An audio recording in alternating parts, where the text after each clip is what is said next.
ಎಲ್ಲಾ ಹಾನಿಯಿಂದ ಕೂದಲನ್ನು ರಕ್ಷಿಸುತ್ತೆ. ಬರೀ Amrit noni reach root premium hair oil. ನಮ್ಮ ಭಾರತ ದೇಶ ತಲೆ ತಗ್ಸುವಂತ ಕೆಲಸ ಯಾರು ಮಾಡದೇ ಇರ್ತಕ್ಕಂಥ ವಿಕೃತ ಕೃತಿ ಅಂತಾನೆ ಹೇಳ್ಬೋದು. ನಮ್ಮ ಭಾರತೀಯ ಸಂಸ್ಕೃತಿನ ಹೆಣ್ಮಕ್ಳನ್ನ ಗೌರವಪೂರ್ವಕವಾಗಿ ನಡೆಸ್ಕೋಬೇಕು ಅಂತ ಸಂವಿಧಾನದಲ್ಲೇ ಇದೆ. ನಮ್ಮ ಸಂವಿಧಾನಕ್ಕೆ ಆಗ್ಲಿ ನಮ್ಮ ಹೆಣ್ಮಕ್ಳಿಗೆ ಆಗ್ಲಿ ಯಾವ ರಕ್ಷಣೆ ಇದೆ? ಈ ತರ ಕಾಮಗಾರನ್ನ ಒಬ್ಬ MP ಟಿಕೆಟ್ ಕೊಟ್ಟು ಲೋಕಸಭಾ ಚುನಾವಣೆಯಲ್ಲಿ ಸ್ಪರ್ಧೆಗಿಳಿಸ್ತಾರೆ ಅಂದ್ರೆ ಅವ್ರು ಮಾಡಿರ್ತಕ್ಕಂಥ ತಪ್ಪುಗಳನ್ನ ಮುಚ್ಚಾಕೋಸ್ಕರ ನಿಲ್ಲಿಸ್ತಾ ಇದಾರ.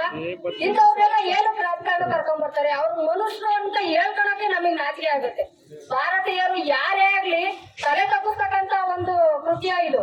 ಯಾರಾದ್ರೂ ತಲೆ ಎತ್ಕೊಂಡು ಓಡಾಡಂತ ಕೃತ್ಯನ ನಮ್ಮ ಜಾತ್ಯತೀತ ಜನತಾ ದಳ ಅಂತ ಹೇಳ್ಕೊಳ್ಳೋರು ಒಬ್ಬ ಮಹಿಳೆಯನ್ನ ತೆರೆ ಹೊತ್ತ ರೈತ ಮಹಿಳೆಯನ್ನ ಒಂದು ಗುರ್ತಾಗಿ ಇಟ್ಕೊಂಡು ಮಾಡತಕ್ಕಂತ ಕೆಲಸನ ಇದು. ಯಾತಾನೆ ಮಾಡ್ರಿ ಅಂತ ಹೇಳ್ತಾರೆ ಹೇಳ್ರಿ ಇದನ್ನ. ಕುಮಾರಸ್ವಾಮಿ ಅವರು, ಸನ್ಮಾನ್ಯ ಕುಮಾರಸ್ವಾಮಿ ಅವರು ಹೇಳ್ತಾ ಇದ್ದಾರೆ, ಚುನಾವಣಾ ಪ್ರಚಾರದಲ್ಲಿ ಅವ್ರು ಹೇಳಿದ್ರು ಇವರು ರೇವಣ್ಣ ಅವ್ರ ಮಗ ಅಲ್ಲ ನನ್ನ ಮಗ ಅಂತ. ಈಗ ಹೇಳ್ತಾ ಇದ್ದಾರೆ ನಮ್ಮ ಕುಟುಂಬನೇ ಬೇರೆ ಅವರ ಕುಟುಂಬನೇ ಬೇರೆ ಅಂತ. ಮತ್ತೆ ಹೆಣ್ಮಕ್ಳಿಗೆ ತೊಂದರೆ ಆದ್ರೆ ಸರ್ಕಾರ ನೇರ ಹೊಣೆ ಅಂತ. ಪ್ರಜ್ವಲ್ ರೇವಣ್ಣ ಅವ್ರು ಮಾಡಿರೋ ತಪ್ಪಂದ್ರೆ ಅವರ ಸ್ವಯಂಕೃತ ಅವರ ಮೊಬೈಲ್ ನಲ್ಲಿ ವಿಡಿಯೋ ಮಾಡಿರೋದು ಅವರ ನೇರ ಹೊಣೆ ಯಾಕಾಗಲ್ಲ? ಇವ್ರು ಯಾರು ರಕ್ಷಣೆ ಕೊಡ್ತಾ ಇದಾರೆ ಇವ್ರಿಗೆ?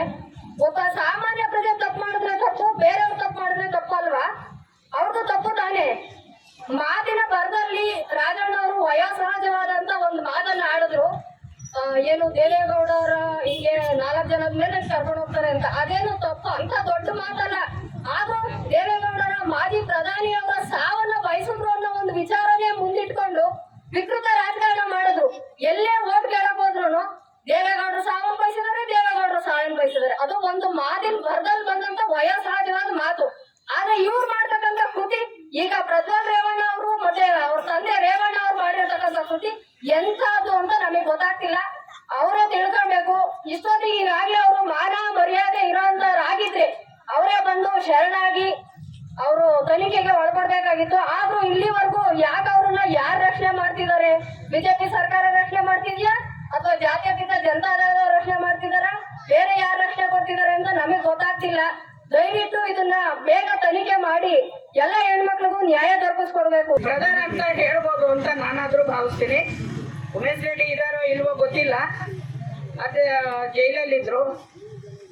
ಹಾಗಾಗಿ ನಾನಂದು ನಮ್ಮ ಸರ್ಕಾರ ಕೇಳ್ಕೊಳ್ಳೋದಿಷ್ಟೇ, ಕಾಂಗ್ರೆಸ್ ಸರ್ಕಾರ ಯಾವತ್ತು ಇಂಥ ಅನ್ಯಾಯವನ್ನು ಬಿಡಲ್ಲ, ಸಹಿಸಲ್ಲ ಅಂತ ನಾನಾದ್ರೂ ಭಾವಿಸ್ತೀನಿ.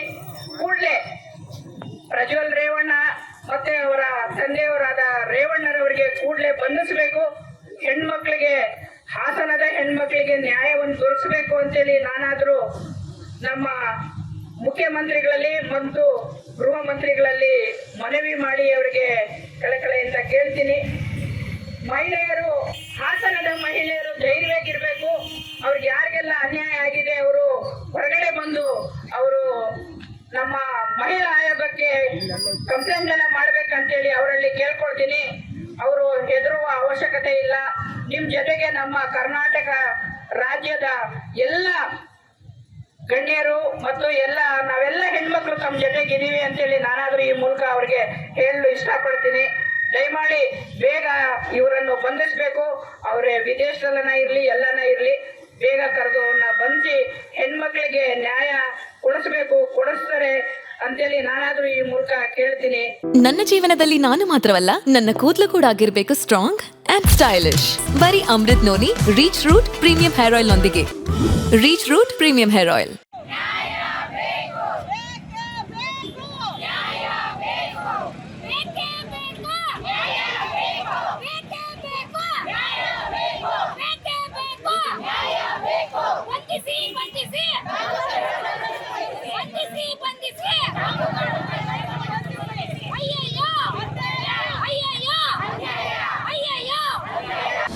ಅನುಕ್ಷಣದ ಸುದ್ದಿಗಳಿಗಾಗಿ Vistara news YouTube channel subscribe ಮಾಡಿ.